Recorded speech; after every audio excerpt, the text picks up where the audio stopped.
Welcome to another episode of Follow the Brand TV. I am your host, Grant McGaugh, CEO of 5-Star BDM, a 5-star personal brand and business development company. I want to take you on a journey through another deep dive into the world of personal branding and business development using compelling personal stories, business conversations, and tips to improve your brand. By listening to the Follow the Brand TV series, you will differentiate yourself from the competition and build trust with prospective clients and employers. You never get a second chance to make a first impression. Make it one that will set you apart, build confidence, and reflect who you are.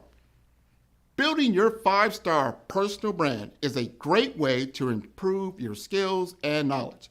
If you have any questions for me or any of my guests, please email me at grant.mcgaugh@5starbdm.com. Now, let's begin with our next episode on the Follow the Brand TV.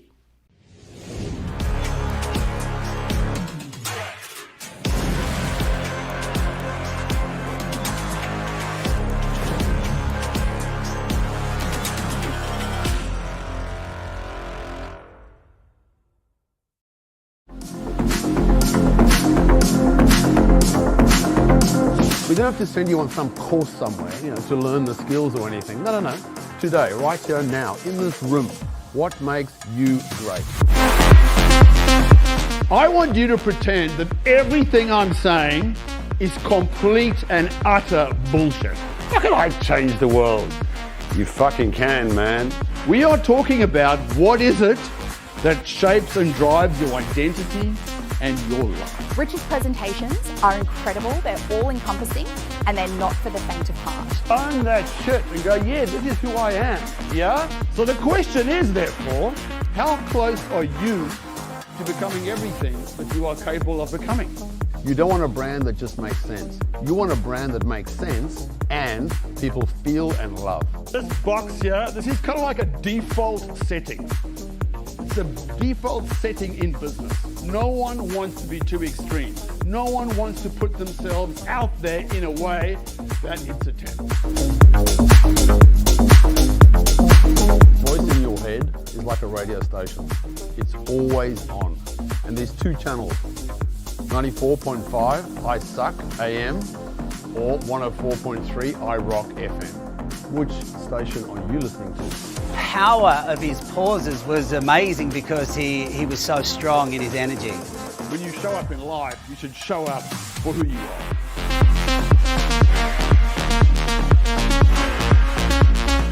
There's one constant in your world, in my world, in our world, and that is you. The most important agreements you make in your life are the agreements you make with yourself. And you don't even know you've made them until now.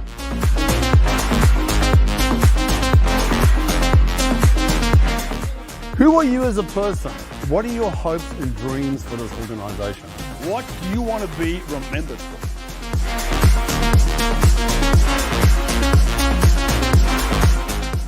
Nobody wants to turn up to work and be disengaged and switched off. It's the role of companies to create that meaning and to give them that. Meaningful, impactful time in your life to make a difference.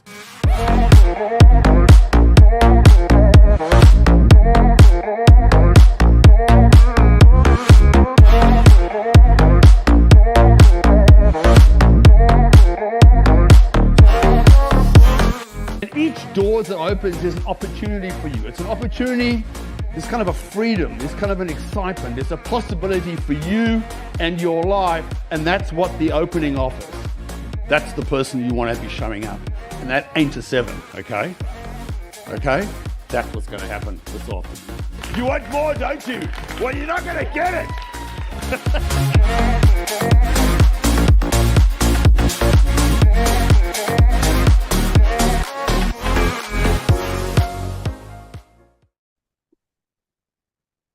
Hello, everyone, and welcome to the Follow the Brand podcast. I'm going to take this one all the way to the other side of the world where we have fantastic, talented people. You may or may not be aware of Richard Sauerman. But I tell you, you've probably been touched by his work one way or another with all the different brands that he has worked with over a number of years. And he's got a secret way of doing things to bring out the best in individuals. I was basically says, hey, most people operate 7/10 of what their capabilities are. We need to get you to that 9.5 to a 10. So today I'm going to introduce you to Richard. We're going to have some candid conversations about his particular brand and how he has been so successful. So Richard, like to introduce yourself? Hey mate, I'm Richard. I'm the brand guy. I live in Sydney, Australia, and it's nice to be on your show, mate. I'm glad to have you, Richard. You have had a stellar career, 35 years plus. You started, I think, in the ad world. Now you're into more brand strategy. You've been doing a lot of things. So let's take it back a little bit and say, how did you start your branding career? Like, what was really gravitating for you, and why did you choose this as a profession? Well, I started working in advertising, not in strategy or branding, just in account service. The account service guy, and I was the account executive and the account manager and the account director, and worked through all those layers and hierarchy. But I really wanted to be a brand strategist, and I worked at agencies that had strategy departments like Saatchi & Saatchi, McCann Erickson, Ogilvy & Mather. And it was quite hard to kind of get in there. They were always seen, the brand strategist department was seen as the kind of brains of the agency, and they were very selective about who could work there and who couldn't work there and all that sort of stuff, But I knew that, that kind of thinking, because it's a combination of creativity and being able to write well, and philosophy, and being able to conceptualize things. And I knew I was good at that, yeah? The thing was, though, like, how do you get in? So back in the day in advertising, most of the people who worked in brand strategy came from research backgrounds. Okay. Yeah, so the understanding was that if you had come from a research background and you knew the fundamentals and discipline of good consumer research and finding good insights and all that kind of stuff, that you were now set up and well equipped to be a brand strategist, yeah? And of course, that was not my way in at all. And so I was like, oh, okay, shit, I didn't really, So I sort of got into the back door in a way, I kind of sneaked in. So I had my own agency for quite a number of years, a small agency in Australia, and I did all the brand strategy work for that agency. And we won some pretty big business, and we out-strategized some of the great brand strategy agencies in the country. So when I closed that business down, they were like, oh, you want to come and work for us, So that's how I got in to work in the brand strategy area in advertising. And that's sort of what I then started doing, And then I really found, I suppose, my niche and my passion and my love for branding. And it was amazing. It was amazing. So what you just told me is that you were working, you were doing the advertising, you were doing some of the account management work, and you're seeing this from afar. You see these guys in this ivory tower doing the brand strategy. Then you left the business, started your own business, competed and won business being a brand strategist. Is that what I just heard? That's right. That's what happened. That's what happened. No research background, none of that. No. No research background. And when I was the head of strategy at McCann Erickson here in Australia and New Zealand, we had a strategy department of about 12 people, and one of them, and I hired them all, and one of them came from a research background. One. I was not interested in that. I'm not interested in people with a research background. Brand strategy is not an analytical research process, in my opinion, So I wasn't looking for people like that. I was looking for people that just had a feel for what's right. And I hired people from creative departments to come across to the brand strategy area. And I hired people who had done interesting degrees, who could think, who could articulate their thoughts and their ideas. I was not interested in researchers. So that's one of the key ways as a brand strategist, I've always been a bit different, if you like, because, you know, obviously there's clients and they want to do research, and research is quite an important part of the brand strategy process, especially when it comes to, you know, measuring things, tracking brand equity. But I think a lot of research is used not to search. Research is used to cover people's butts. You know, well, the research said it would work, so don't blame me. And, you know, it's a bit like that. And David Ogilvy once said that a lot of people use research like a drunkard uses a lamppost. They use it for support, not for illumination. And so, and having sat in my advertising days through many research presentations, you know, where they say, and we have this incredible insight today, teenagers like excitement. You know, it's like, yeah, right, okay. And that costs us $60,000 and, you know, 10 focus groups. Like, really? Yeah. So, Yeah. Yeah. So I was proud to work with that. So I'm very much an intuitive, go with what I feel is right style of planning. Well, your intuition has served you well. And so I'm seeing this evolution, right? This evolution. Yeah. But you must have been tapping into your skill set. Maybe it's an untapped skill set, but you believed very deeply into it to take the risk of going out and doing it on your own, and then grow and then hire people to begin to grow this opportunity and to grow this business. You had a belief in yourself. How did you evolve the work that you do today? So what happened was I worked in advertising, was now getting to, you know, big important roles. Maybe it would have been international roles, you know, big money, all that stuff. But personally, it was like, yeah, like I'm sort of 42, midlife. And there was a lot of things in my life that I looked at then. I thought, I'm halfway through my life. Let's say I live till 80, yeah? I'll probably live longer now because we're all living longer than that. But let's say 80. I'm halfway through my life. I need to start doing stuff that really, you know, inspires and enthuses me, okay? And to be honest, you know, and I was working on Coca-Cola, I was working on Microsoft, you know, clients like that, you know, really big clients. I went to the Microsoft Seattle campus in 1999, around there, where Microsoft was the place to go and all that. So it was all very exciting and heady days, but like, I didn't care if I sold more cans of Coke.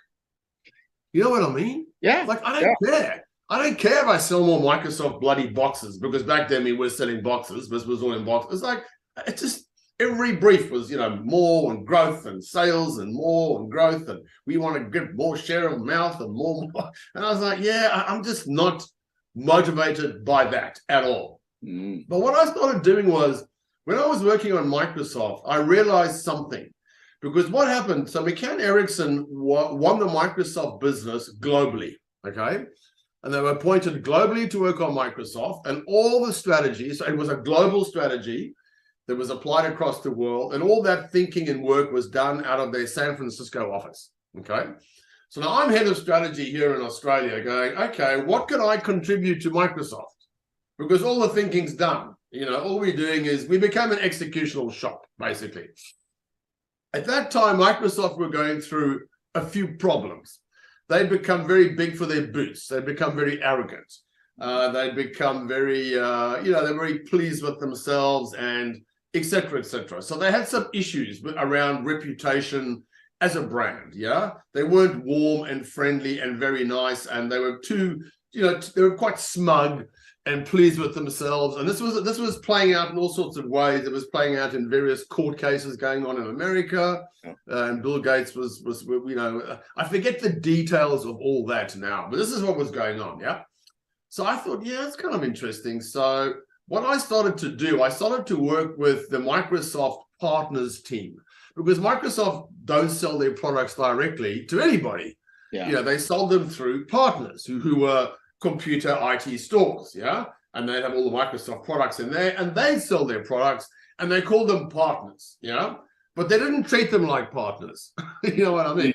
Yeah. They were just small little IT shops, and and they really kind of bullied and bulldozed them around. So I started working with the Microsoft partners team, and I started saying, well, the Microsoft brand is you guys.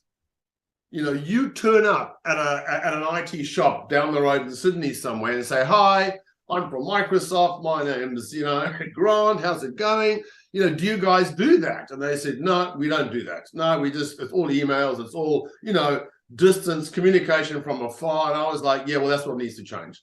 You guys need to get out there. You guys need to engage with your real customers who are the high street sellers of your products.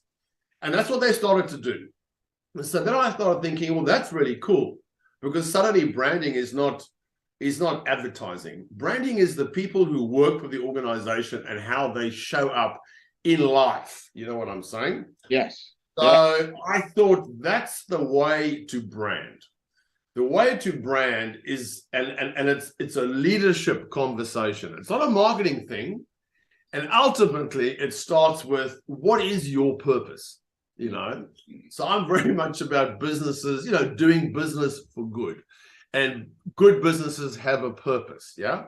And I know a lot of businesses have purpose, and they do what is so-called purpose washing, where they say, oh, here's our nice purpose, but they don't really live it or walk the talk.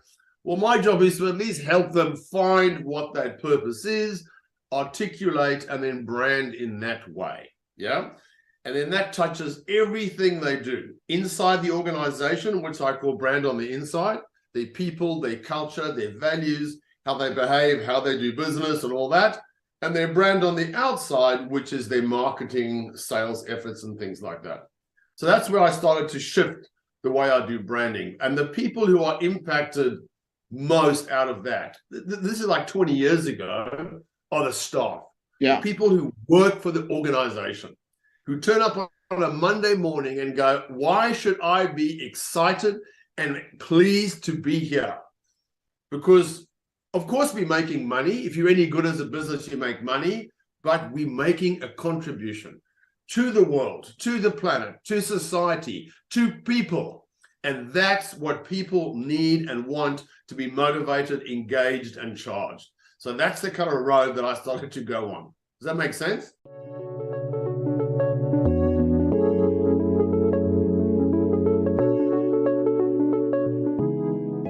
When you start to understand branding and brand strategy, you know that is the center point of what branding is. It's really asking yourself the question, well, how am I going to be different in the marketplace? And then that forces you to ask an even deeper question. Well, who within the marketplace am I actually trying to help?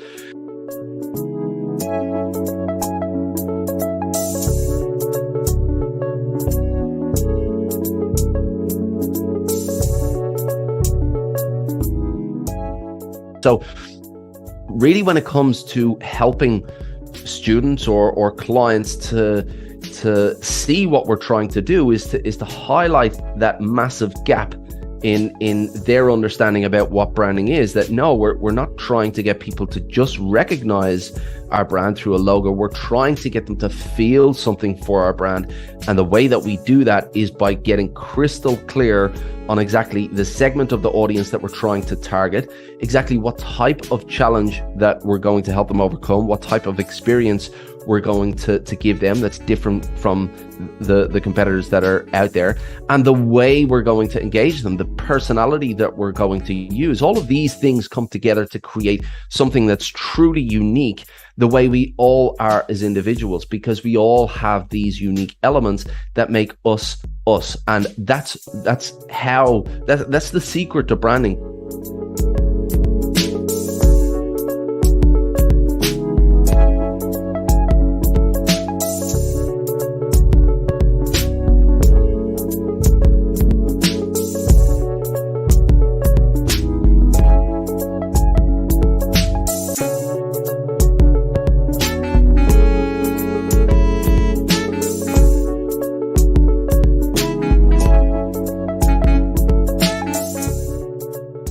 But the beauty about branding to me, and now I want to be very clear on this.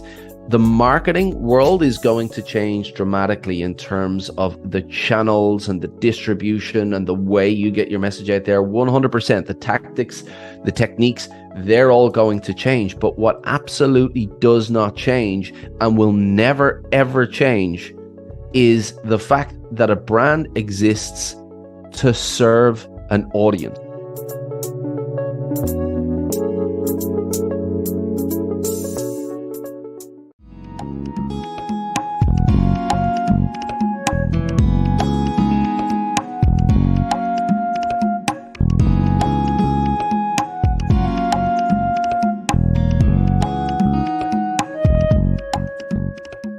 What I mean by a personal brand is an identity that's based on your ideas, your expertise, your reputation, and your personality.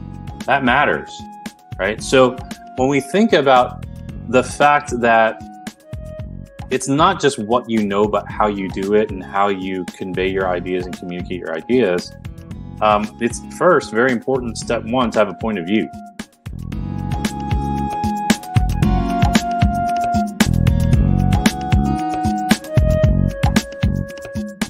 Right? So I start with those 4 steps, and then we get into the products, which you're at, the pricing, the pitch, the partners, and all of that is in the book. But that's those first 3 to 4 steps are really, really integral.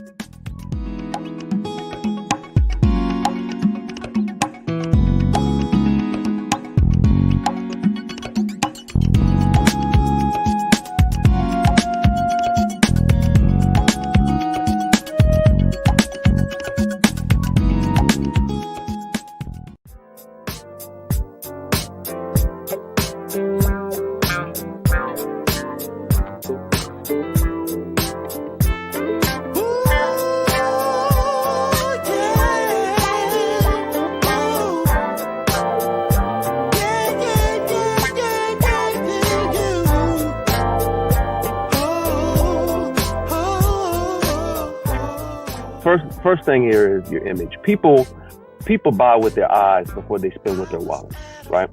And so the image of you online is either outdated, inaccurate, not existent. It needs to be reconciled to what it is you want to be known for and how you want to make people feel. That is the very essence of a brand. People buy into people before they buy into brand. And corporations are starting to understand that we need to teach our people how to be more active and effective on LinkedIn.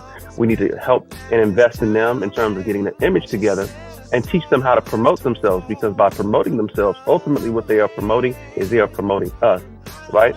And so it's helping the people, helping the corporation so both can thrive.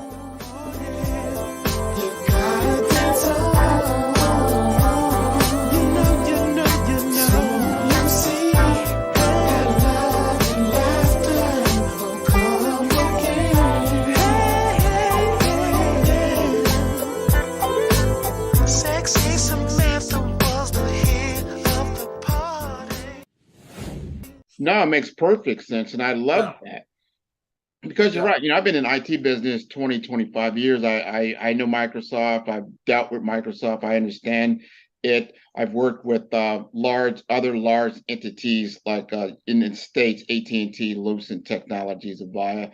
Sometimes you get into these monopolies. So when you look into their branding or their marketing, is actually pretty blah. Because it's like here, we got the electric company. They don't really need to advertise to do what they do. They're going to still make money.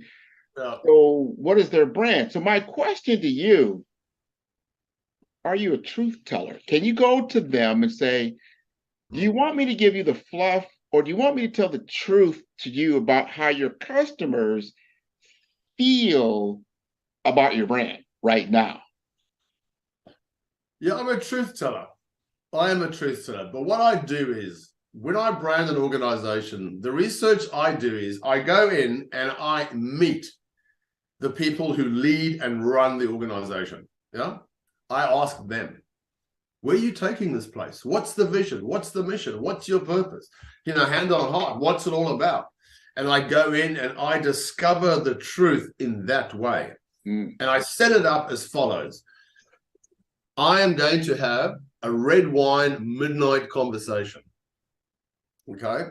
Not because it's midnight and because we're drinking red wine and you're drunk, but the red wine midnight conversation is a moment where, and I'll go in dressed like this, you know, here's today I got my Tintin t-shirt on and my jeans. So I go in super casual and I'll say, and the red wine midnight conversation is a conversation where, you know, you can say all the stuff you feel you want to say if you're the CEO, managing director, CRO, CFO, whoever you are, you know, get a lot of your chest. Now talk to me from your heart. What are your hopes, dreams, and aspirations? What makes this place amazing? What makes it, what are the problems? You know, what do you hope about? What do you worry about most for the future? What excites you most about the future? And I have that conversation with them one-on-one. It's one-on-one. Nobody else in the room, because at the moment there's a group of people influence each other and what they say, and the truth doesn't come out. So I do that, and I have those conversations, and then in that way I discover and find the truth, if you like, of the organization. Yeah. I love so you're a truth teller.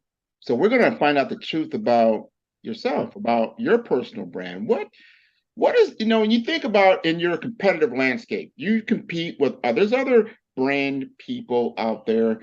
You know, you're ranked very highly in the world for what you do. So if someone asks you, why Richard Sauerman, why am I doing business with you compared to your other competitors from a personal brand perspective? Well, the first thing is I call myself the brand guy, okay?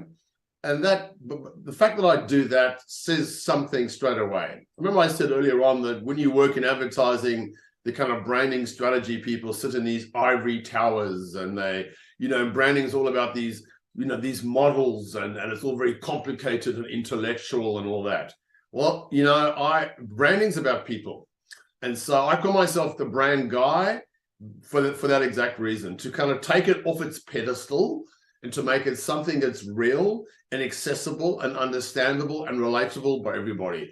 I could have called myself the brand expert or the brand consultant or the brand sage or, you know, anything, but no, I'm the brand guy, the regular guy, because that's what branding is. Fundamentally, if your brand is not connecting with your customers, regular people, if it's not connecting with your staff, just regular people, then it's not doing a good job. Yeah, simple as that. Too much branding is too clever for its own good, you know. So let's say you've got some sort of a purpose or positioning statement that's going to drive our company, and let's say it's going to be the future now. It's like, okay, that sounds kind of interesting, but what does that mean? Like, what do I do with that? How does that drive me in my behavior? You know what I'm saying? So I'm very much a humanist. I cut through the bullshit, and I'm about branding by using language that excites and engages people. Okay.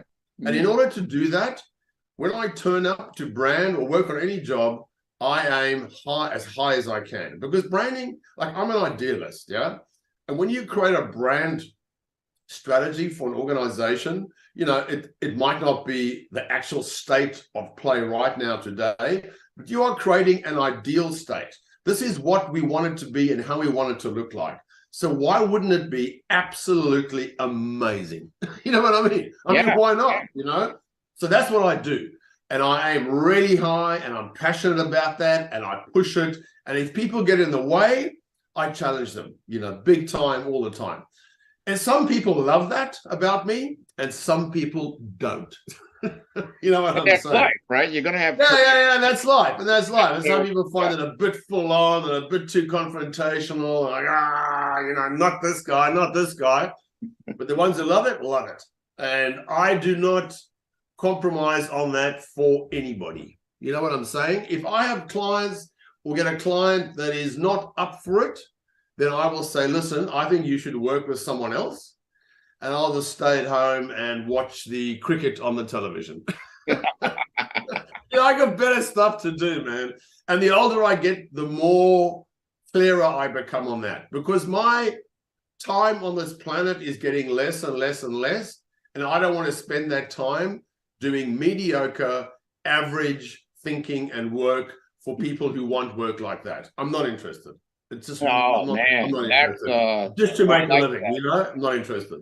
No, your genuine self. That's good because you don't have to. It's like I don't have to do this. So if I'm going to That's do right. it, I'm going to do it That's to the right. highest level.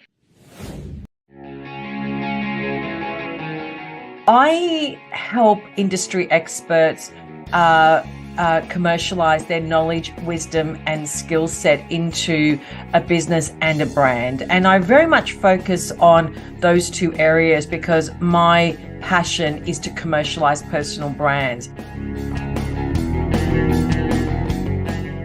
This is very important. The other thing is, Grant, a lot of people think that when they start a business, I'll get a website, I'll put up a sales page, a lead magnet, give something away for free and go and get leads. That's all I need. And I'm going to say that if anyone is doing that today, you are absolutely going to fail.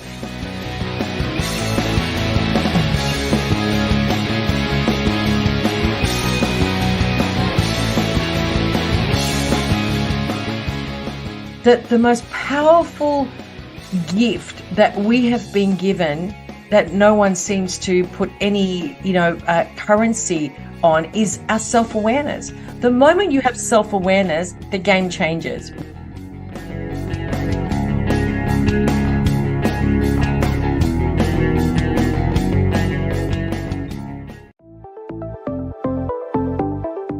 What I do is I work with technical experts who usually over-index in their capabilities and their credentials, but usually under-index in their ability to communicate and sell themselves to their decision makers. This is who I work with. So I always say I turn technical experts into trusted authorities.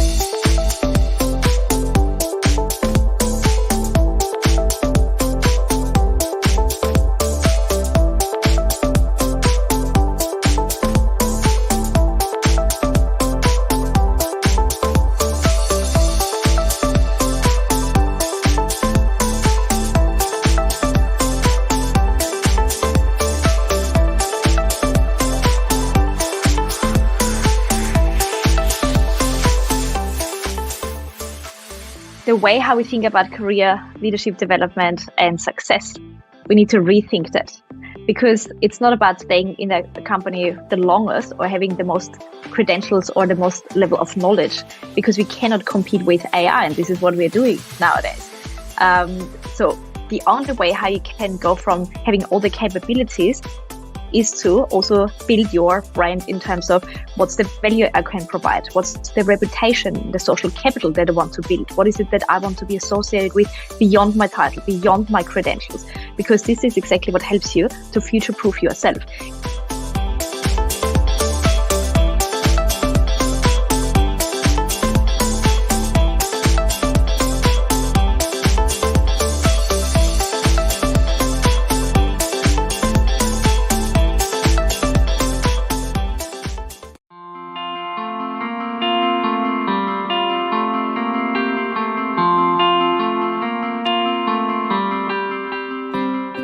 I love the combination of leadership and branding and how the two fit together.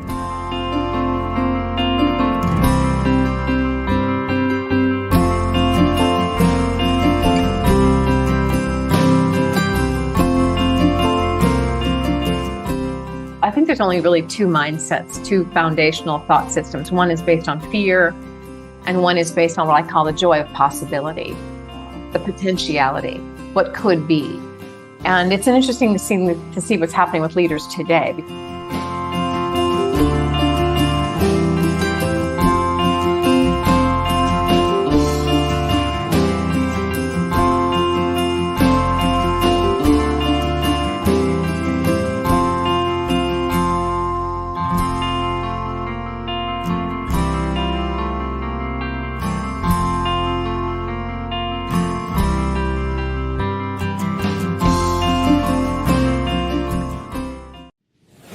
Let me ask you this, because you touched on some things that I think is very, very important in the world. That is, we had a lot of age groups that are in the world now. You got your boomers, you got your millennials, you got your Gen Zs, your Gen Xs. They have different ways of interacting with brands. Have you found that to be either a challenge, or are you excited about that? No, I think the way people interact with brands is different today, certainly compared to when I worked in advertising, where there was no social media to speak of. I mean, but back in the day then. But I think that to me is a communication planning, a media issue, if you like. I think that the way I think about people, first of all, I call consumers people. I don't call them consumers, because the moment you call them consumers or you call them Gen X or baby boomers, you've put a label on them. Yeah? Yeah. So I'm a baby boomer. I'm a young baby boomer, but I behave like Gen Z, like Gen X, like whatever. I mean, you can't just put me in a box and go, well, that's who I am. And now you understand me because I'm a baby boomer, But people tend to do that. And this comes back to the research and the way we understand the world and the way we understand, consumers. Now, consumers is a label. It's not a very nice label. Like, you're a consumer. It's like, really? Like, that's pretty, I don't feel too good. I'm a person with feelings and passion, like I want to be understood in that way. And that's how I try to understand people, no matter how old they are. So, I could do a study based on where people live and based on what cars they drive and things like that. But the real important questions are, what do you live for? And what drives you? So I'm more interested in the human condition. And the human condition, whether you're 20 or 40 or 60, in my view, fundamentally doesn't change. The context might change, but everybody has what I call the gap in their life. This is how my life is, and this is how I want my life to be. I'm spending more money. I'm more stressed. I've got no time. I'm too busy. I'm tired. I'm, all that stuff. How do I want my life to be? I want to spend more time with my family. I want more, more calmness, more happiness, more sunshine, more whatever. Insert brand here. So the brand is meeting some need in people's lives. Life is very stressful today. It's very complex. There's a lot of choice. There's too much choice, over choice, and complexity with technology that's going on. And we're all running around being so busy. Grant, are you busy? Yeah, I'm busy. Everyone's so bloody busy. It's not good. I don't want to be addicted to being busy, For example. Now, this is, I've got no time. The world's most common complaints. No matter how old you are, working mom, not working mom, working dad, not working dad, whoever you are, everyone has the same set of issues and complaints in life, basically. So that's what I'm more interested in. How you then want to engage people with your brand, that's more a media and a comms challenge. And I think that at the moment, a lot of it's done through social media. But I think the branding aspect of that has been diluted, if not even lost. Wow. It's just very tactical. Like TikTok, there's some fun stuff and some fun advertising and brand experiences and things. Let's say on TikTok. But it's just it's one-off stuff. It's very tactical. There's no big brand thought, that's everything leads back to that's driving all of that work. You know what I'm saying? Yeah. So kind of disconnected in a certain area. So I think that's sort of been lost a little bit, actually. The actual art of branding, and I'm talking about branding, products and services as opposed to branding an organization. But I don't think it's done very well at all. And the skill sets are very different as well. It's much more a digital skill set now. There's just digital agencies. That's all they do. Social media agencies. And they don't really understand or get to grips with branding in the way that I would do it. And go, what does your brand stand for? And that's it. Definition, purpose, human factors. Understanding human factors and making the human factors visible, I think, stands for brand mastery. That's what that, for me, that's what that would look like. Yeah. I would like to take you one more question. One more question is that now you can look down and see your career holistically. If you could speak to yourself, maybe speak to that person that was doing ad work all those years ago, and where you sit now, what would you tell that person as, I wish I had known this? Maybe it would have been different. I'm not sure. But talk to that younger self and tell me what you would say. Well, first of all, when I finished school and went to university, there was no formal qualifications or anything in marketing, branding, or anything like that. Yeah. So I didn't know it existed as an option, if you know what I'm saying. It's just, so I studied English and philosophy, you know. Yeah. And my father said, what are you going to do with that? And I was like, yeah, I don't know. So I wish there was a clearer line between my skill set and what branding was, you know. That's the first thing I wish, yeah, that there was a clearer path. Because it took me quite a while to find it. I mean, I got my first branding job in an agency when I was 38, you know. It's like, so there was a lot of grunt work, account management, and then doing my own agency for a bit as well before I finally got there, you know what I'm saying? So yeah. I think so I feel there was like, a bit of wasted time there. That's sort of part of it. And the other thing was, I think, you know, the thing is just be yourself. Really be yourself all the times, you know. And I think there was a point, again, when I turned 40, I thought, I'm halfway through my life. I think I've spent half my life trying to please others, you know, and do things that others will endorse and approve of, whether it be at work, whether it be at home with my family or whatever. And I thought, I need to stop doing that. You know, I need to start doing things that please me, you know, that make me feel I'm contributing, and that give me, you know, that feeling, that sense of purpose, that I'm actually making a difference and having an impact. And I think that then has become the driving force in my life since then, you know, that you actually can do work that makes an impact, and you can believe in that, and you can be true to that. You don't have to just do a job and suck it up because you need to pay your bill. You know what I'm saying? So exactly what you mean. Yeah. So it's that. And that took me a long time to learn. And perhaps I learned it a bit too late. You know, it would have been nice if I'd learned that a bit earlier in my career, I feel. But it's not something I regret, but it's something I do think about. 5-Star BDM, Brand Development Masters, is a professional consulting and advisory group keenly focused on business development services for the small to mid-sized business and entrepreneurs. Although every business is unique, they often share business development challenges that can be addressed through smart branding. Services include process improvement and operations, digital strategy and transformation, business intelligence, digital marketing, and personal branding. Our business and personal branding company has helped a number of professionals and organizations to optimize and grow.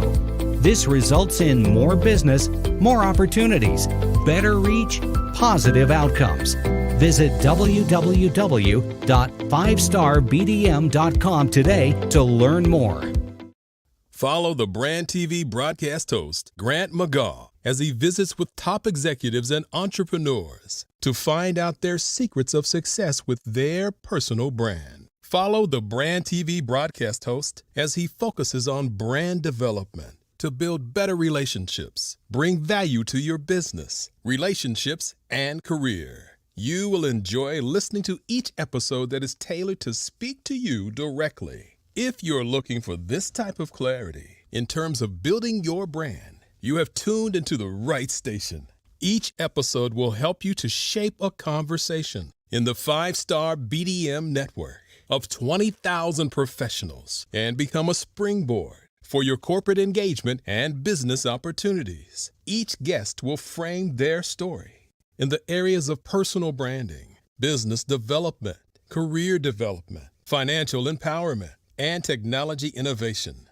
Grant McGaugh explains why he is the CEO and owner of his own professional career. Grant is an accomplished business leader and entrepreneur. who wants to give back to individuals to grow their personal brand strategy. Tune in as he weaves his story about new possibilities, while to you exceed expectations. If you love storytelling, this show will make for fun.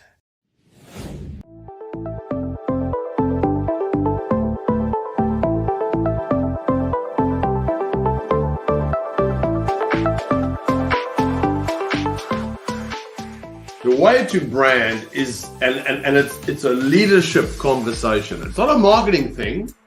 And ultimately, it starts with, what is your purpose?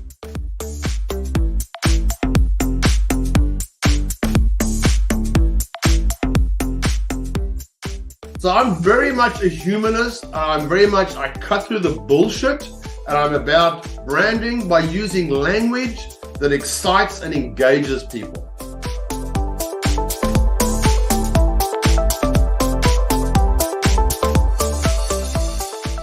Branding's about people.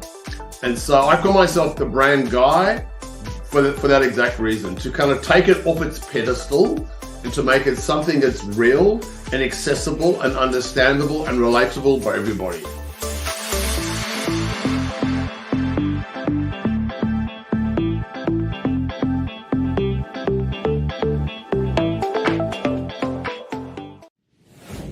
I think we're all uniquely positioned to be a mentor to ourselves. We could talk to that self 10, 20, 30 years. Wow, but it's good to be able to talk to a person that now is in the throes of that journey.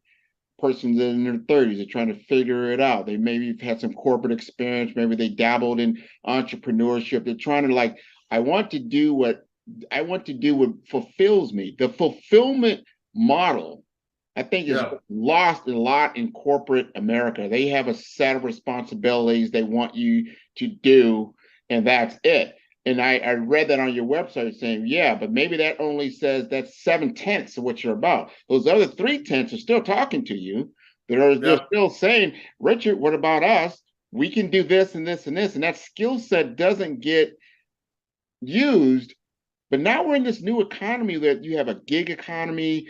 You still got obviously corporate America. You've got other ways to really kind of try to express yourself if you want to take the challenge and do so. What do you think? Yeah. No, last year I branded an American medical technology company, based in Philadelphia, big company, global company. They'd grown through acquisition like medical companies do, bought this company, bought that, pull them all together. And some of the companies they bought were smaller than them, but they had a beautiful brand, soul, if you like, identity, purpose. And then they put them in with the big mothership, and all that was lost. So when I got out there and talked to all the people, most of them working in America, they were gutted. There was nothing. It was just a company that was just making stuff and making money. And there was, what were we working towards, And that piece was really missing. And so I helped them discover and find that, which is now sitting right at front and center, the core of their brand. But I'm not sure if they're living and breathing it the way that I would imagine, to be honest, because I did the work and now I'm done. And they said, thank you very much, and we'll go with this. But I'm not quite sure how it's going. It felt pretty clinical to me, and to get the brand thinking through. They had some board members of the company who are based in Europe, in Denmark and Sweden, and they were much more open to the idea of being purpose-driven and what that might be for us. And so when I talked to them, I leveraged my conversations with them, with the American CEO, to say, listen, this is what the board members are saying and feeling, and I think you want to be considering this. I think this is the way to go. And based on that, he said, okay, fine, we'll do it. But I thought, wonder what it's like working for that company today in America. I just because they were like all of them were, all the senior leadership team people, the executive, were all seasoned medical technology people. They worked in the medical technology space, all the big medical tech companies, and lots of them had worked in the same companies. That's how they all knew each other. Their whole lives, And it was just another means to an end, and the end was just making, you know, a shitload of money, I think, is what they were really interested in, you know. So I was really trying to get underneath that and go, that's fine, but we need more than that, you know, especially medical technology. I mean, these are products and solutions that are, you know, having a massive positive impact on the lives of people and their well-being.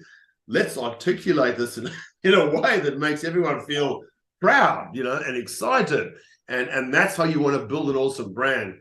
So, yeah, I kind of felt like I had to give them a bit of a lesson on that as well. It's kind of interesting because when I started branding in that way and being purpose-driven, yeah, then what happened was it was a bit of the sort of gates opened when Simon Sinek, you know Simon Sinek? Yeah, sure do. Yeah. So he wrote Getting to Why, which is all about starting with purpose. And he made that little talk.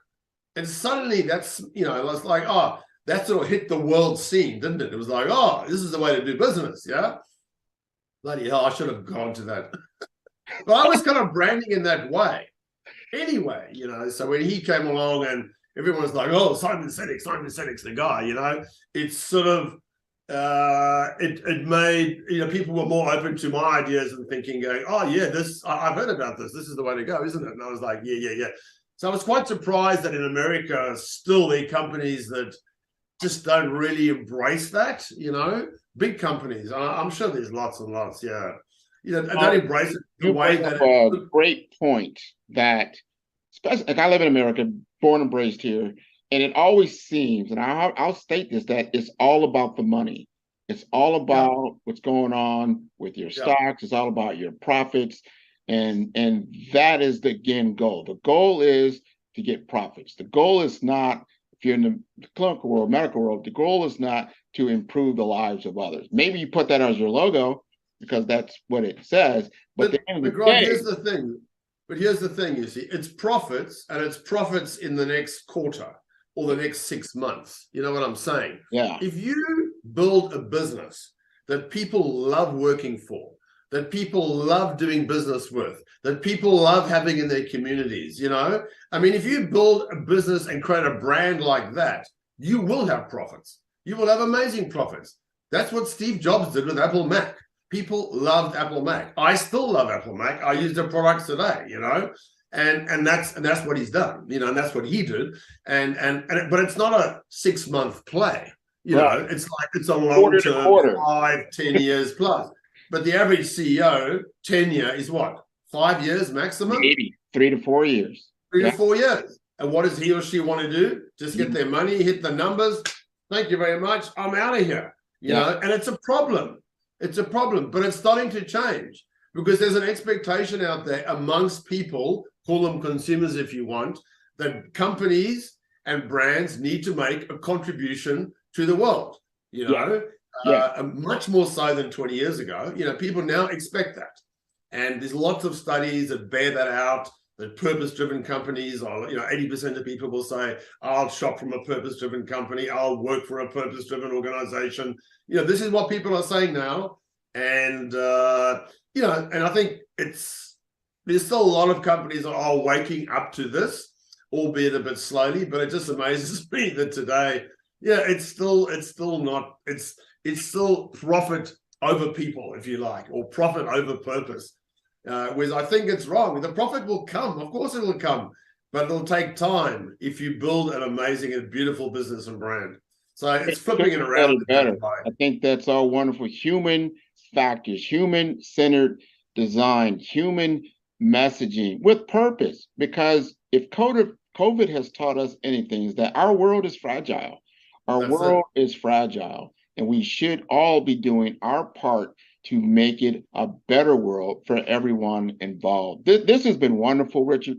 I want you to leave your contact information with us so our audience knows how to get in contact with you and so we can continue to move this ball forward. Okay. I think the other thing about COVID is that what we learned is if you're not part of the solution, you're part of the problem. Aha. You know what I'm saying? Oh, like we're all in it together. I think that's what COVID also, you know, and it's about kindness and it's about your mate and looking after other people. And, you know, you can't just do your own thing and ignore what's going on because it's not going to work, you know. So that's the other quite big lesson, I think. But Yep. I don't know, maybe those lessons are being fast forgotten, as we just move back to normality, whatever that is.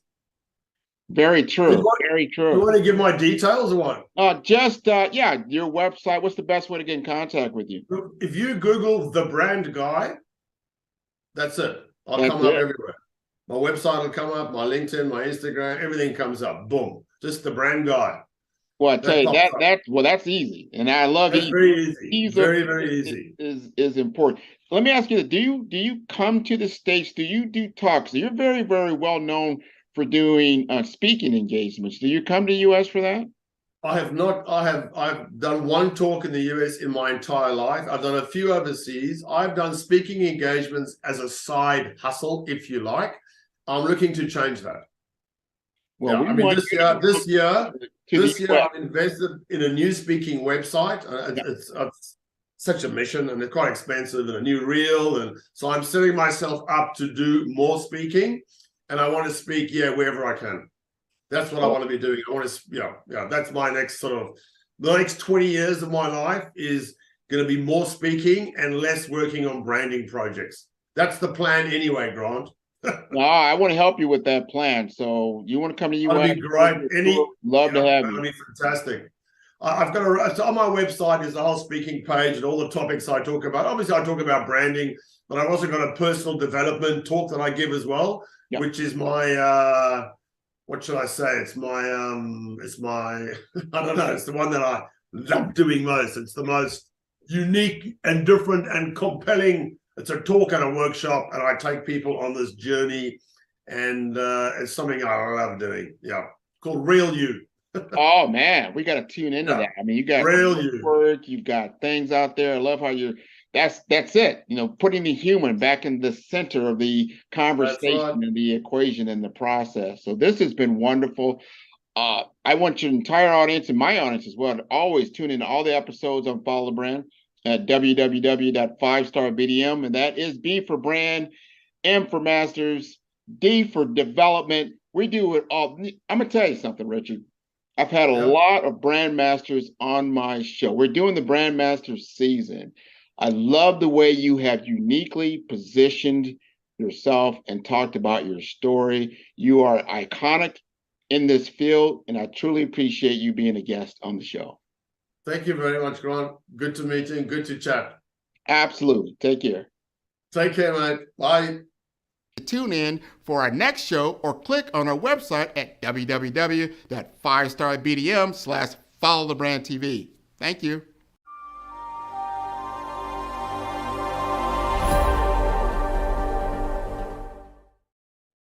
Hey everyone, it's Grant McGaugh, CEO of 5-Star BDM and host of the award-winning Follow the Brand podcast and TV series, where I help you to build a 5-star brand that people will follow.